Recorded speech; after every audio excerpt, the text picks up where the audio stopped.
Hello दोस्तों, स्वागत है आपका एक बार फिर से आपके यूट्यूब चैनल जी3 इंस्टीट्यूशन में। दोस्तों, आज हम बात करने वाले हैं विलियम शेक्सपियर के द्वारा लिखी गई एक और ट्रेजेडी अथेलो के बारे में।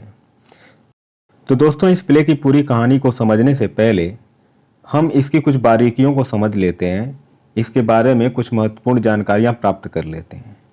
तो बात करें अथेलो की, तो इसका फुल टाइटल है द ट्रेजेडी ऑफ अथेलो या द मूर ऑफ वेनिस। बात करें इसके जोनर की, तो ये एक ट्रेजेडी है और इसकी सेटिंग वेनिस एंड साइप्रस में हुई थी। बात करें इसके थीम्स की, तो इसकी थीम है the incapability of military heroism and love, the danger of isolation. इसको पब्लिश कराया गया था फर्स्ट फोलियो में, जो 1623 में आया था, और इसे लिखा गया था 1604 में। और इसके पब्लिशर की बात करें तो इसके पब्लिशर थे थॉमस वाल्कली, और इसे परफॉर्म किया गया था किंग जेम्स फर्स्ट के सामने। तो दोस्तों, कहानी शुरू करने से पहले आइए इसके मेन कैरेक्टर्स को हर बार की तरह जान लेते हैं। तो सबसे पहला कैरेक्टर है अथेलो, जो कि इस प्ले का प्रोटैगोनिस्ट है, यानी कि इस प्ले का हीरो है। यह एक क्रिश्चियन मूर है और वेनिस के आर्मी में एक जनरल है। वहीं बात करें डेस्टिमोना की, तो डेस्टिमोना अथेलो की वाइफ है और ब्राबेंटियो की पुत्री है। दोस्तों, ये दूसरी कैरेक्टर है। बात करें तीसरा कैरेक्टर की, तो तीसरा कैरेक्टर का नाम है इयागो, जो कि बहुत ही ज़्यादा इम्पॉर्टेंट कैरेक्टर है इसमें।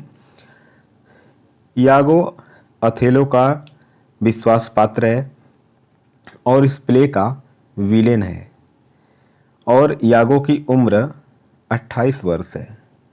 वहीं अगला कैरेक्टर है Michael Casio. Michael Casio Othello का लेफ्टिनेंट है।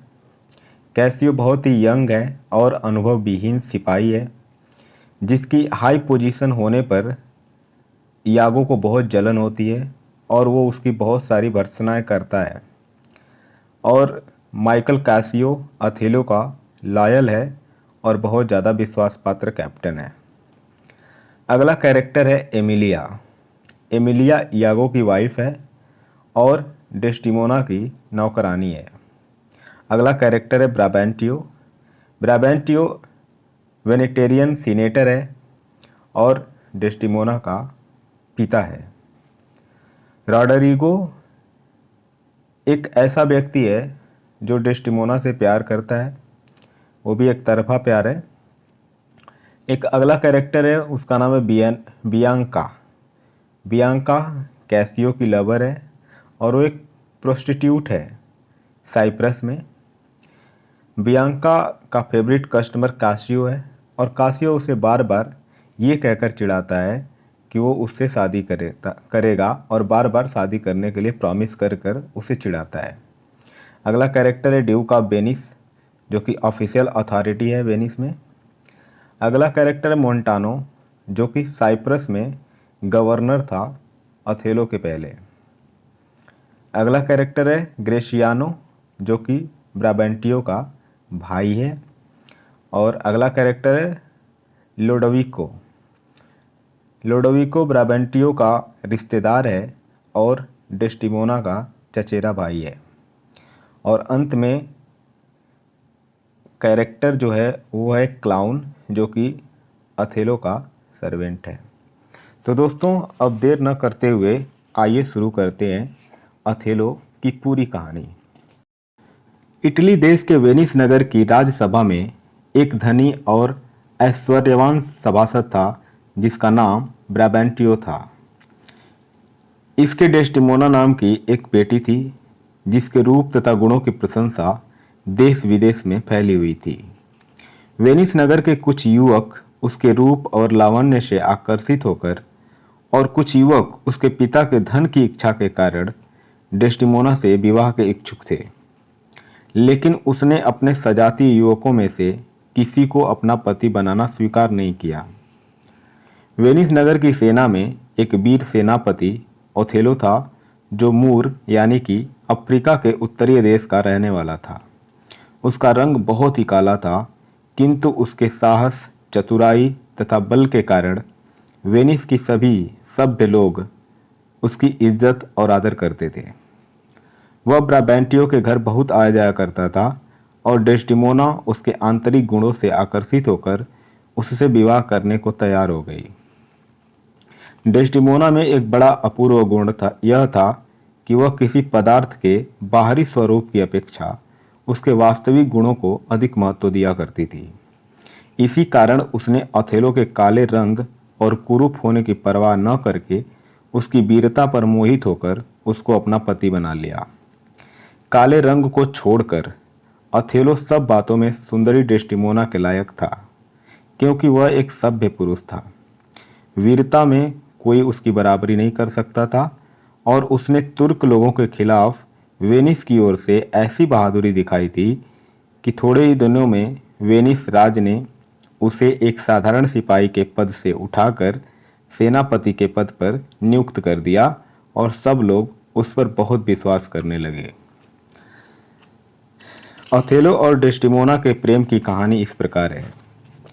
ओथेलो देश विदेश में बहुत घूम चुका था और जैसा कि अक्सर स्त्रियों का स्वभाव होता है, डेस्टिमोना उसके जीवन चरित्र को सुनकर बहुत खुश होती थी। कभी वह चढ़ाइयों का हाल सुनाता, कभी युद्ध के मैदान का वर्णन करता और कभी अपनी कठिनाइयां सुनाता जिनमें वह बहुत बार फंस चुका था। कई बार लड़ाइयों में वह शत्रु के हाथ पड़ गया था और बहुत दिनों कैदी रहा था। शत्रु ने उसे गुलाम बनाकर बेच दिया, वहां से वह भाग आया। इन आपबीती कहानियों के अलावा वह बहुत से आश्चर्यजनक पदार्थों के बारे में भी बताता था जिनको उसने देश विदेश में घूमते समय देखा था। इन कहानियों पर डेस्टिमोना ऐसी मोहित हो गई थी कि जब कभी उसे किसी विशेष कार्य के लिए घर से जाना होता था तब वह जल्दी से काम करके तुरंत वापस चली जाती थी और कहानियाँ सुनने में लग जाती थी। हालांकि थोड़ी थोड़ी करके डेस्टिमोना ने ओथेलो की सारी बातें सुनी थी, परंतु एक बार उसने प्रार्थना की कि अपनी सारियाँ कहानियाँ शुरू से अंत तक एक के बाद एक करके सुनाइए। जिस समय ओथेलो अपनी जीवन की कहानी सुनाता था, उसकी कठिनाइयों का हाल सुनकर डेस्टिमोना को इतनी दया आ जाती कि उसकी आंखों में आंसू आ जाते थे। इस प्रकार ओथेलो के दुखों पर सहानुभूति प्रकट करते करते डेस्टिमोना को उससे प्रेम हो गया। उसने कहा कि यदि मैं ऐसा ही मनुष्य होती जैसा कि तुम हो तो बहुत ही अच्छी बात होती। फिर उसने एक समय शर्मा कर कहा, महाशय, यदि आपका कोई मित्र मुझसे विवाह करना चाहे तो उससे कह दीजिए कि वह मुझे ऐसी ही कहानियाँ सुनाया करे और मैं उस पर आसक्त हो जाऊंगी। ओथेलो के लिए इतना बहुत था। उसने यह इशारा पाकर साफ तरीके से अपना प्रेम प्रकट करना शुरू कर दिया और डेस्टिमोना विवाह करने के लिए तैयार हो गई। लेकिन ओथेलो न तो सुंदर था और न ही इसके पास इतना धन था कि ब्राबैंटियो उसको अपना दामाद बनाने को राजी हो जाता। हालांकि उसने अपनी पुत्री की विवाह के लिए स्वतंत्र कर रखा था, परंतु उसे यह आशा थी कि वेनिस की अन्य कुमारियों की तरह वह भी किसी होनहार ऊंची जाति के धनी पुरुष से विवाह करेगी, परंतु ऐसा नहीं हुआ। डेस्टिमोना ओथेलो के नीच और काला होने पर भी उससे प्रेम करती थी और उसकी बहादुरी पर अपना सब कुछ निछावर कर चुकी थी।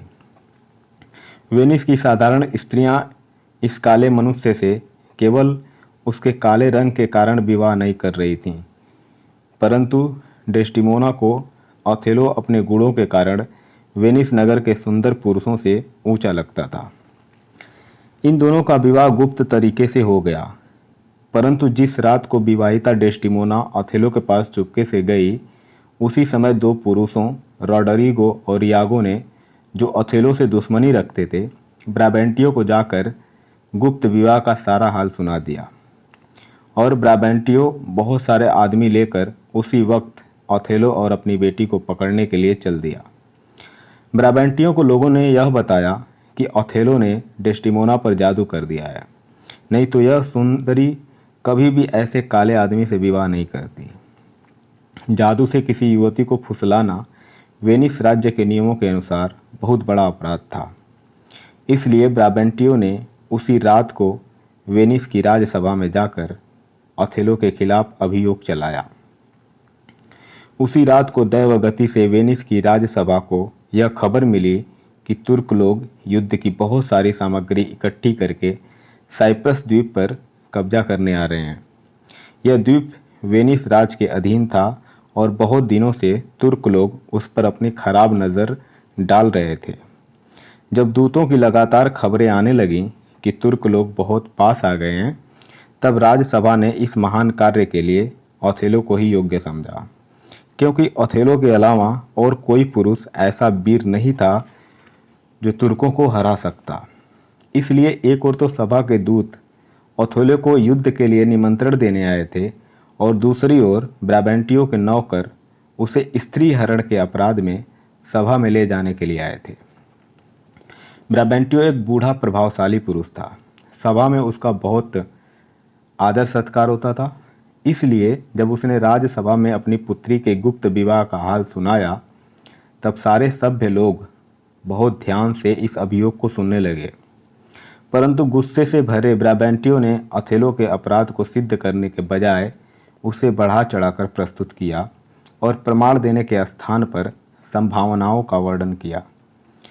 और जब ओथेलो से पूछा गया, तब उसने सरलता से सारी कहानी शुरू से अंत तक जैसी की तैसी सुना दी। यह प्रेम कथा ऐसी विचित्र थी कि उसमें जरा सा भी जादू नज़र नहीं आता था। सभापति ने ओथेलो की बात को सुनकर साफ साफ कह दिया कि ओथेलो की कहानी ऐसी विचित्र है कि यदि मेरी बेटी इसे सुनती तो वह भी इस पर मोहित हो जाती। इसने किसी प्रकार का जादू नहीं चलाया है, किंतु इसने वही किया है जो साधारण पुरुष किसी सुंदरी के मन को आकर्षित करने के लिए किया करते हैं। इसमें ओथेलो का कुछ भी दोष नहीं है। डेस्टिमोना भी राजसभा में गवाही देने के लिए बुलाई गई। उसने कहा, पूज्य पिताजी, मेरे कर्तव्य भिन्न भिन्न हैं। आप मेरे पिता हैं। आपने मुझे जन्म दिया और पालन पोषण करके इतना बड़ा किया है, इसलिए मैं आपकी पुत्री के समान सम्मान करती हूँ। मैं आपकी बेटी और आप मेरे पिता हैं, परंतु अपने पति के लिए भी मेरा कुछ कर्तव्य है। जिस प्रकार मेरी माँ आपको प्यार करती थी और अपने पिता से भी अधिक आपको चाहती थी, इसी प्रकार मैं भी अपने स्वामी को उसी नज़र से देखती हूँ। ब्राबेंटियो कहता है, हे भगवान, मैं भर पाया। हे परमात्मा, तुमने मुझे ऐसी संतान क्यों दी? इससे तो गोद खाली रखना ही अच्छा था। फिर उसने ओथेलो से कहा, ओथेलो, अब मैं तुमको खुशी से अपनी पुत्री देता हूँ, परंतु मेरा बस चलता तो कभी नहीं देता। ईश्वर ने कृपा की कि मेरी और कोई पुत्री नहीं है, नहीं तो मैं इस पुत्री के चाल चलन को देखकर उसको बड़े बड़े बंधनों में रखता। जब यह झगड़ा खत्म हो गया, तब सभापति ने ओथेलो को साइप्रस के युद्ध का मुख्य सेनापति नियुक्त कर दिया। ओथेलो की सारी उम्र युद्ध में ही बीती थी। लड़ाई लड़ना तो उसका स्वभाव ही हो गया था। इसलिए जैसे उसने अपने इस नए पद के बारे में सुना, वह तुरंत तुर्कों का सामना करने की तैयारी करने लगा। हालांकि साधारण स्त्री पुरुष विवाह के बाद कुछ दिन भोग विलास में जीवन बिताया करते थे, परंतु डेस्टिमोना ऐसा नहीं थी। जब उसने देखा कि उसका पति युद्ध के लिए जा रहा है, तब उसका मन भी उत्तेजित हो गया और वह भी ओथेलो के साथ लड़ाई पर जाने को तैयार हो गई। लेकिन जैसे ही ओथेलो और उसकी धर्मपत्नी साइप्रस पहुँचे, वैसे ही खबर मिली कि समंदर में तूफान के आ जाने से तुर्कों के सारे जहाज छिन्न भिन्न हो गए हैं और अब चढ़ाई का तो अंत हो गया। लेकिन ओथेलो के लिए एक आंतरिक युद्ध आरंभ हुआ जो तुर्कों के सैकड़ों युद्धों से भी अधिक भयानक था और जिस पर विजय प्राप्त करना ओथेलो के लिए बिल्कुल असंभव था। ओथेलो का एक परम मित्र कैसियो था, जिस पर उसे बहुत विश्वास था। कैसियो फ्लोरेंस नगर का रहने वाला था। वह बहुत सुंदर था। उसकी आवाज़ बहुत मधुर थी और चाल ढाल बहुत अच्छी थी। उसके ज़्यादातर गुण स्त्रियों को अच्छे लगते थे। वह डेस्टिमोना के पास बहुत आया जाया करता था और विवाह से पहले ओथेलो इसी कैसियो द्वारा अपनी प्रियतमा के पास संदेश भेजा करता था। डेस्टिमोना को कैसियो से बहुत प्रेम था और अथेलो को उस पर किसी तरह का शक भी नहीं होता था, क्योंकि सती डेस्टिमोना कैसियो को किसी पाप दृष्टि से नहीं देखती थी। विवाह के बाद भी कैसियो, डेस्टिमोना और अथेलो में किसी प्रकार का अंतर पैदा नहीं हुआ और कैसियो पहले के समान अब भी अथेलो के घर जाता और डेस्टिमोना के साथ घंटों अलग अलग विषयों पर बातचीत किया करता था।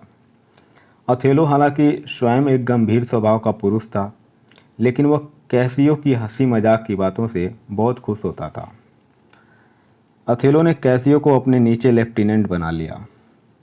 यह एक उच्च पद था जिसका सेनापति से बहुत घनिष्ठ संबंध था। कैसियो की इस अपूर्व पदोन्नति पर सेना के अन्य पदाधिकारी नाराज हो गए। जैसा हम जानते हैं कि रॉडरिगो और यागो नाम के दो पुरुष ने ब्राबेंटियो को डेस्टिमोना के भाग जाने का हाल सुनाया था। रॉडरिगो की अथेलो से इसलिए दुश्मनी थी क्योंकि वह ब्राबेंटियो की बेटी से विवाह करना चाहता था। यागो की दुश्मनी का कारण यह था कि वह एक पुराना पदाधिकारी था और कैसियो के लेफ्टिनेंट होने पर वह अथेलो से गुस्सा हो गया था। यागो बहुत धूर्त और चालाक था। वह धर्म अधर्म का कुछ भी विचार नहीं करता था। स्वार्थ सिद्धि ही उसके जीवन का उद्देश्य था। उसने रॉडरिगो से सैकड़ों रुपए अथेलो को खत्म करने का तरीका सोचने के लिए ठग लिए थे। इसलिए इधर तो यागो रॉडरिगो से मिला हुआ था, उधर अथेलो से मित्रता दिखाता था, लेकिन कपट उसके मन में हमेशा चलता रहता था। सच में न तो उसे रॉडरिगो से प्रेम था और न ही अथेलो से। जहाँ से रॉडरिगो को धन पाने की कुछ आशा थी, वहाँ अथेलो को देखकर वह इतना जलता था कि उसने अथेलो का विनाश करने का पक्का इरादा कर लिया था। उसे कैसियो से बहुत नफरत थी। वह कहा करता कि यदि कैसियो जैसे पुरुष सेनापति बनाए जाएंगे तब औरों का क्या ठिकाना है। कैसियो तो स्त्रियों को ही खुश करना जानता है। युद्ध में सेना को संभालने में उसकी योग्यता ही नहीं है। कैसियो से तो एक साधारण लड़की भी सेना का अच्छा काम कर सकती है। ऐसी ऐसी बातें करके उसने दो चार दुष्ट लोगों को अपनी ओर मिला लिया था और चुपके चुपके छल कपट करके अथेलो और डेस्टिमोना दोनों को मारने का उपाय सोचने लगा था। यागो बहुत चालाक था। वह मनुष्य स्वभाव को अच्छी तरह जानता था। उसने सोचा कि कोई चिंता मनुष्य के मन को इतना पीड़ा नहीं देती जितनी पति अथवा पत्नी के प्रेम की शंका। इसलिए उसने अथेलो को यह यकीन दिलाने का इरादा किया कि डेस्टिमोना कैसियो के साथ अनुचित व्यवहार करती है। दुर्भाग्य से इसका अवसर भी दुष्ट यागो के हाथ लग गया। जब अथेलो और डेस्टिमोना साइप्रस द्वीप में पहुंचे और तुर्कों के जहाज तूफान से नष्ट हो जाने की खबर मिली, तब सेनापति की ओर से सारे नगर निवासियों को यह आज्ञा हुई कि खुशी में उत्सव मनाया जाए। जब प्रत्येक मनुष्य उत्सव मनाने में लगा हुआ था और इधर उधर नाच गाने हो रहे थे, तब अथेलो ने अपने लेफ्टिनेंट कैसियो को सिपाहियों के ऊपर यह ध्यान रखने के लिए नियुक्त कर दिया कि कोई सिपाही ज़्यादा शराब नहीं पी सके और कहीं लड़ाई झगड़ा नहीं हो पाए, जिससे नगर के निवासी नई सेना से नाराज न हो जाएं। इसी रात को यागो की दुष्टता शुरू हुई। इसने इधर तो चिकनी चुपड़ी बातें कह के कैसियो को शराब पिलाने के लिए मनाया और उधर कई दुष्ट पुरुषों को सिखा दिया कि जैसे ही कैसियो शराब के नशे में मस्त हो जाए, तुम इसको छेड़ देना। इससे उसका उद्देश्य यह था कि कैसियो दूसरों से झगड़ा करेगा और इसकी खबर अथेलो को मिलेगी तो वह कैसियो से नाराज हो जाएगा। कैसियो ने पहले तो शराब पीने से इनकार किया और बहुत संभला रहा, परंतु वह यागो की चाल से अनजान था। यागो ऐसी चिकनी चुपड़ी बातें करता था कि दूसरों को उसकी मित्रता पर कुछ भी संदेह नहीं होता था। सांसारिक विषयों से बचा रहना और भोगों में न फंसना हर एक आदमी के बस का काम नहीं है। बड़े बड़े धीर पुरुष अपने धर्म मार्ग से डिग जाते हैं। फिर बेचारे कैसियो की कहानी तो कुछ और ही थी। यागो ने इतनी खुशामद की कि थोड़ी सी पी लो कि अंत में कैसियो ने शराब का प्याला मुंह से लगा ही लिया। दुष्ट शराब जैसे ही गले से नीचे उतरी, उसने कैसियो की बुद्धि भ्रष्ट कर दी। फिर उसने इतने प्याले शराब पी ली कि उसे यह भी ध्यान नहीं रहा कि वह कौन है और कहाँ है। इधर यागो ने डेस्टिमोना की तारीफ करनी शुरू कर दी।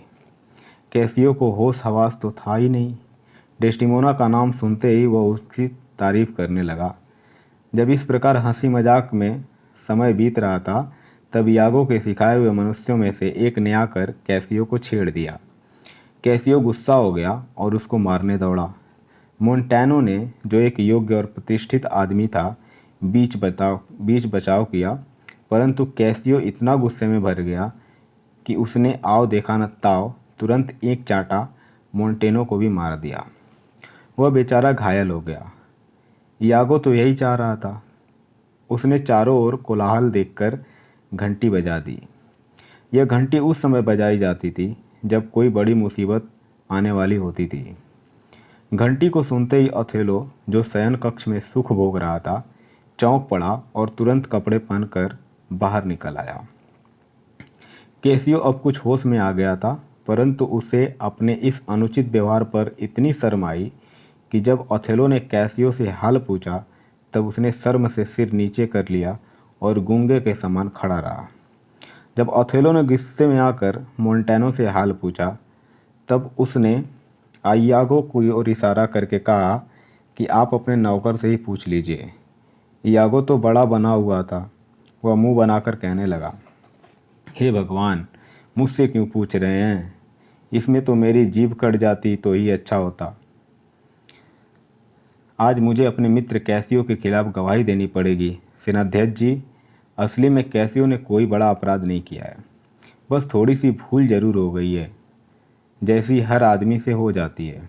बात यह है कि मैं और मोंटैनो बातें कर रहे थे कि इतने में एक आदमी चिल्लाता हुआ आया कि बचाओ बचाओ। कैसियो मारने के लिए नंगी तलवार लिए उसके पीछे आ रहे थे। मोंटैनो ने उनको रोका और मैं उस आदमी के पीछे दौड़ा कि कहीं वह नगर में हल्ला न मचाए। वह दुष्ट तो मुझसे आगे भाग गया, परंतु जब मैं लौटा तो मैंने कैसियो की तलवार की झनकार सुनी। वे उस समय कुछ नशे में थे और ईश्वर जाने क्या क्या आपकी पत्नी के लिए कह रहे थे। मैंने कैसियो और मोंटैनो को आपस में लड़ते देखा था। इससे अधिक मैं नहीं कह सकता। आदमी आखिर आदमी ही है। बड़े बड़ों से भूल हो जाती है। इनको क्षमा कीजिए। हालांकि कैसियो ने मोंटैनो के साथ उचित व्यवहार नहीं किया, परंतु गुस्से में मनुष्य अपने मित्रों के साथ भी वह बातें कर बैठता है जो उसे शत्रु के साथ भी नहीं करनी चाहिए। इसमें कैसियो का इतना दोष नहीं लगता, क्योंकि यह भी संभव है कि उस दुष्ट ने जो भाग गया, कैसियो के लिए कुछ ऐसे अपशब्द कहे हों जिनको कैसियो सहन नहीं कर सका। यागो ने अपनी चाल के साथ ऐसा कहा कि जिससे ओथेलो ने उसका पूरा विश्वास कर लिया। वह कहने लगा, देखो यागो, तुम कैसियो के दोषों को छिपा रहे हो। यह बात ठीक नहीं है। मैं समझता हूँ कि कैसियो ने बहुत बड़ा अपराध किया है। यह कहकर उसने कैसियो को अपने लेफ्टिनेंट के पद से अलग कर दिया। इस प्रकार यागो की एक चाल तो चल गई और उसने अपने शत्रु कैसियो को इस उच्च पद से अलग करा दिया, परंतु उसके छल का अंत यहीं पर नहीं हुआ। उसका इरादा तो यह भी था कि ओथेलो का भी नाश कर दें। कैसियो को उसके दुर्भाग्य ने पूरी तरीके से व्यथित कर दिया था।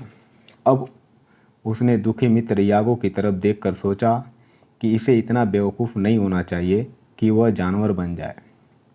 अब यह कैसे संभव था कि वह फिर सेनाध्यक्ष से अपने पद की मांगे। वह सोचने लगा कि वह शराब के नशे में धुत हो गया था, जिससे उसने खुद को नुकसान पहुंचा दिया। यागो ने उसे समझाते हुए कहा कि वह या कोई भी जिंदा आदमी उत्सव पर शराब पी ही लेता है। उससे कोई गलत काम नहीं हुआ है। यागो ने कैसियो से कहा कि उसे सेनाध्यक्ष की पत्नी से मध्यस्थता करने के लिए बात करनी चाहिए, जो कि अपने पति से बात करके उसे तुम्हारे पक्ष में कर सकती है। यागो की चाल यह थी कि ऐसा करने पर उनके प्यार की दरार और मजबूत हो जाती। कैसियो ने वैसा ही किया जैसे यागो ने कहा था। उसने डेस्टिमोना से निवेदन किया कि वह सेनाध्यक्ष से बात करे। डेस्टिमोना ने उसे आश्वासन दिया कि वह अपने पति से बात करेगी और बात नहीं मानने पर मरने की धमकी भी दे देगी। उसने अपने पति से इतने अच्छे तरीके से कहा कि अथेलो ने यागो से बहुत गुस्सा होने के बावजूद डेस्टिमोना की बात मान ली। अथेलो ने कहा, इस काम में समय लगेगा, क्योंकि इस तरह के दोस्त को इतनी जल्दी माफ़ नहीं किया जा सकता जो कि कैसियो ने किया था। इसलिए तुम मुझे इसके लिए बार बार नहीं कहना। उचित समय होगा तो मैं जैसा था वैसा कर दूंगा। परंतु यह कहने के बावजूद भी डेस्टिमोना उसे रोज़ सुबह शाम याद दिलाने लगी कि कैसियो को फिर से वो लेफ्टिनेंट बना दे। डेस्टिमोना ने कहा, कैसियो कितना बेचारा है और उसका दोष इतना भी बड़ा नहीं था जितनी उस सज़ा उसे मिली है। इस पर अथेलो कुछ नहीं कह सका। वह कहने लगी उससे, प्राण प्यारे, यह तो एक छोटी सी बात है। यदि मुझे आपके प्रेम की परीक्षा लेनी होगी तो बहुत बड़ी प्रार्थना करूंगी। क्या आप कैसियो को भूल गए? वह वही कैसियो है जो विवाह से पहले हमारे संदेश लाया करता था। आज आप उसको क्षमा भी नहीं कर रहे हैं।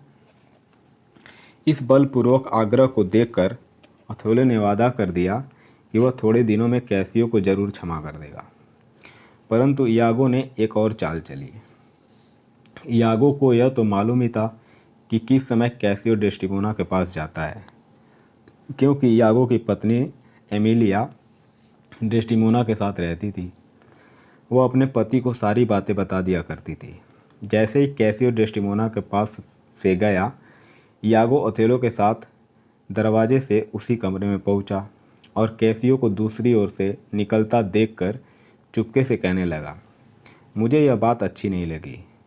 अथेलो ने इस पर ध्यान नहीं दिया, क्योंकि वह तुरंत अपनी प्रियतमा से बातचीत करने लगा। परंतु यागो की यह बात उसे बाद में याद आई, क्योंकि जब डेस्टिमोना वहाँ से चली गई तब वह साधारण तरीके से अथेलो से पूछने लगा कि महाराज, जिस समय आप और आपकी पत्नी में विवाह की सलाह हो रही थी, तब क्या कैसियो को भी इस बात की खबर थी? अथेलो ने बताया, हाँ, उसको तो शुरू से अंत तक सब बातों का पता है। यह बात तुम क्यों पूछ रहे हो? यागो कहता, ऐसे ही, कोई विशेष बात नहीं है। अथेलो फिर पूछता है, आखिर कुछ बात तो जरूर होगी। भला तुम्हारा यह बात पूछने का क्या मतलब? यागो कहता है, क्या कैसियो का परिचय आपकी पत्नी से पहले से है? अथेलो कहता, हाँ, वे पहले से ही एक दूसरे को जानते हैं और मैं उसी के द्वारा संदेश भेजा करता था। यागो कहता है, ठीक है ठीक है। अथेलो कहता है, ठीक कैसे? क्या कैसियो पर तुमको कुछ संदेह है? यागो कहता, संदेह? अथेलो कहता, हाँ, क्या तुम कैसियो को अच्छा नहीं समझते? यागो कहता, अच्छा तो समझता हूँ, लेकिन। अथेलो कहता, लेकिन क्या? मुझे लग रहा है कि तुम कुछ छुपा रहे हो जिसको तुम कहना नहीं चाहते। यागो कहता, नहीं नहीं श्रीमान, ज़्यादा नहीं पूछिए, कौन सी जगह है जहाँ बुराई नहीं पहुँचती। अथेलो कहता, देखो यागो, साफ साफ कहो, नहीं तो तुम मेरे मित्र नहीं किंतु शत्रु हो। मित्र को मित्र के साथ साफ साफ बात करनी चाहिए। यागो कहता, महाराज, मैं एक बुरा आदमी हूँ। बुरे आदमियों को बुराई समझ में आ ही जाती है, परंतु आप बुद्धिमान और सज्जन पुरुष हैं। आपको मेरी बातों पर नहीं ध्यान देना चाहिए। संभव है कि यह मेरी आंखों का धोखा हो, मैंने कुछ का कुछ समझा हो, इसलिए बेकार में संदेह करना ठीक नहीं है। अथेलो कहता है, नहीं नहीं, जो कुछ तुम्हारे मन में है साफ साफ कह दो। यागो कहता है, श्रीमान, मैं केवल यह कह रहा हूँ कि आप अपनी पत्नी का ध्यान रखिए और कैसियो जब उनसे अकेले में मिले तब उन पर नज़र रखिए। मैं यह नहीं कहता कि आप किसी पर संदेह कीजिए, क्योंकि कैसियो एक सज्जन पुरुष है और आपकी पत्नी तो बहुत गुणवती है ही, परंतु असावधान रहने से सावधान रहना अच्छा है। दुष्ट यागो अथेलो के दिल में संदेह के बीज डालकर चला गया, परंतु थोड़ी देर बाद आकर हाथ जोड़कर कहने लगा, महाराज, एक निवेदन और है। आप कृपा कीजिए और जो कुछ मैंने कहा है उसे अपने मन से निकाल दीजिए। आपकी पत्नी तो बहुत गुणवती है और उन पर संदेह करना बिल्कुल अनुचित है। संभव है कि मेरी ही भूल हो, मुझे तो वैसे ही कुछ ख्याल आ गया। अथेलो कहता है, डेस्टिमोना तो धार्मिक स्त्री है। यागो कहता, हाँ जी, क्यों नहीं। ईश्वर करे वह हमेशा ऐसी ही रहे। मेरा अपराध क्षमा कीजिए। उनके देश के लोग जो उनके ही समान गोरे और सुंदर हैं उनके साथ विवाह करना चाहते थे, और अक्सर सभी स्त्रियां सुंदर पुरुषों से विवाह करना चाहती हैं, परंतु उनका स्वभाव प्रकृति के बहुत विरुद्ध लगता है कि उन्होंने श्रीमान के साथ रहना स्वीकार कर लिया। मुझे तो केवल एक बात से संदेह हो गया है। मैंने समझा कि शायद वह विवाह के बाद अब अपने किए पर पछता रही हों और उनका मन अपने देश के लोगों की ओर हो गया हो, परंतु यह कोई बात नहीं है। मैं भी कैसा मूर्ख हूँ, ये अनहोनी बातें सोच रहा हूँ। श्रीमान सुख से रहें और इन बातों पर ज़रा भी विचार नहीं करें। अब यागो तो चला गया, लेकिन अथेलो के दिल में अनेक प्रकार के डाउट्स उठने लगे। उस समय उसके मन को इतनी चोट लगी कि उसके बाद अथेलो कभी सुख की नींद सो ही नहीं पाया। अनेक प्रकार की दवाइयाँ खाईं, अनेक प्रकार के उपाय किए, परंतु उसको नींद नहीं आनी थी और नहीं आई। रातें बिस्तर पर करवट बदलते कट जाती, परंतु संदेह की आग उसके दिल में जलती रहती और उसका कलेजा धक धक करता रहता। इससे पहले अस्त्र शस्त्र को देखकर उसका मन खुश हो जाया करता था, युद्ध की बातें सुनकर वह उत्तेजित हो जाता था, परंतु अब संदेह ने उसे निकम्मा कर दिया था। उसे कोई भी बात सुख नहीं देती थी। वही घोड़े जिनकी हिनहिनाहट उसके उत्साह को दुगुना कर देती थी, आज उसके लिए फीकी थी। वही बिगुल जिसकी आवाज़ से उसका साहस बढ़ जाया करता था, आज अथेलो मन में कोई अच्छा भाव पैदा नहीं कर पा रहा था। कभी वह कहता था कि मेरी पत्नी निर्दोष है, कभी कहता कि संभव है उसमें कुछ दोष हो, कभी कहता यागो झूठ बोलता है, कभी कहता है कि वह ठीक कहता है, कभी कहता है कि अगर मुझे यह बात मालूम नहीं होती तो अच्छा होता, क्योंकि यदि कैसियो और डेस्टिमोना के गुप्त प्रेम की कहानी ठीक भी हो तो भी जब तक मैंने इस बात को नहीं सुना था उस समय तक मुझे इससे कुछ भी दुख नहीं होता था। इस प्रकार सोचते सोचते अथेलो बहुत चिंता में पड़ गया। एक दिन उसने यागो को पकड़ लिया और कहा, यागो, मैंने कभी अपने पत्नी को अनुचित व्यवहार करते नहीं देखा है। मैं जानता हूँ कि डेस्टिमोना बहुत सुंदर है। वह अन्य जवान स्त्रियों की तरह नाच गाने आदि को बहुत पसंद करती है, लेकिन ये सब बातें जहाँ एक सती स्त्री की शोभा को बढ़ाती है, वहीं दुष्ट स्त्री में बुराई पैदा कर देती है। इससे पहले मैंने कभी उस पर संदेह नहीं किया था, अब तुमने मुझे संदेह में डाल दिया, जिससे मेरा मन बहुत दुखी है।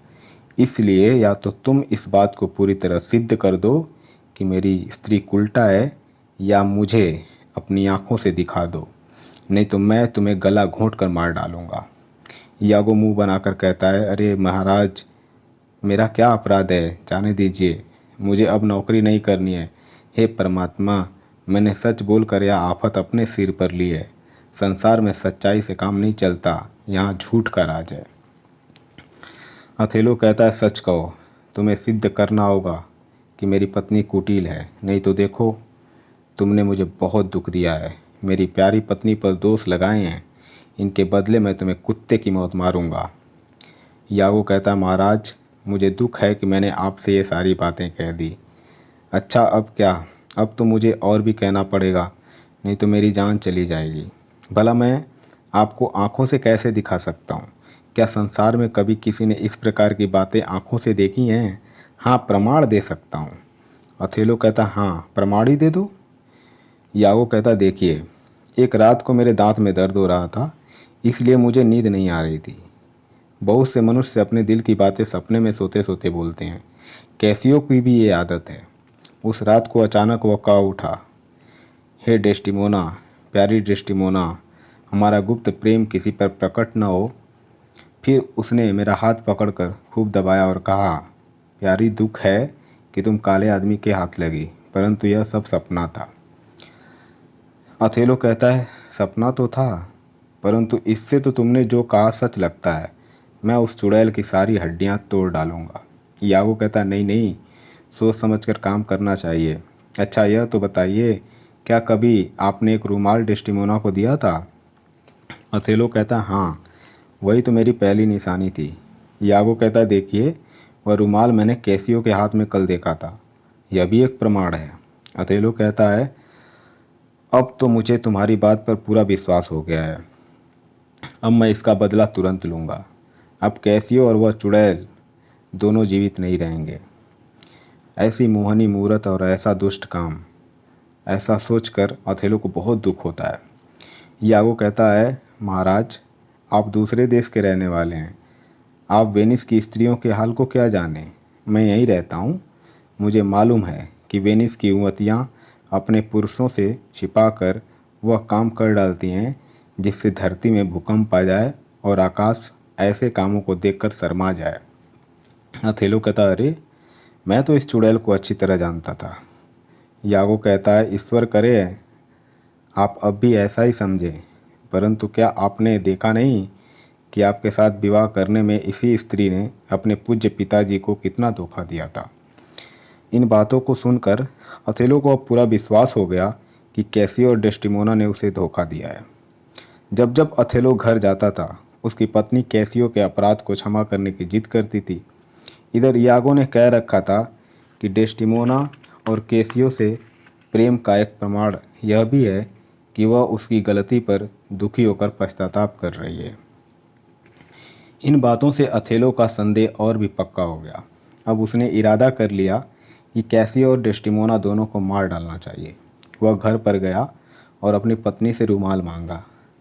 यह रुमाल, जिसे यागो ने कैसियो के हाथ में बताया था, वास्तव में उसी दुष्ट यागो ने छल से लेकर कैसियो के पास पहुंचा दिया था।